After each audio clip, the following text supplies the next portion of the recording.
Hello, এটা কি কারেন্টের অফিস? হ্যাঁ, কারেন্টের অফিস থেকে বলছি। হ্যাঁ, বলুন। হ্যাঁ বলছি স্যার, আপনি একটু 5 মিনিটের জন্য কারেন্টটা কাটতে পারবেন? কারেন্ট অফ করতে হবে কেন? হ্যাঁ, আরে স্যার, আমি গার্লফ্রেন্ডের বাড়িতে দেখা করতেছিলাম, ওর বাড়িতে কেউ ছিল না, কিন্তু আচমকা ওর ফ্যামিলির লোকজন সবাই বাড়ি চলে এসেছে।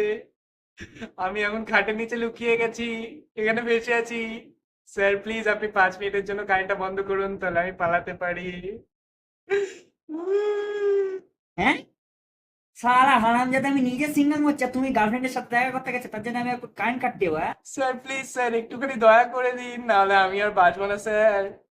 আমার মান সম্মান সব মাটিতে মিশে যাবে স্যার, প্লিজ একটুখানি দয়া করে দিন, কারেন্টের লাইনটা অফ করে দিন 5 মিনিটের জন্য। মর শালা, তুই মর, মর শালা। হ্যাঁ, হ্যাঁ। স্যার আপনি দেবেন না? হে ভগবান, আমাকে বাঁচাও, আমি কি করি এবার? ভগবান প্লিজ আমাকে এইবার বাঁচিয়ে নাও, আর কোনোদিন দেখা করতে আসবে না এভাবে।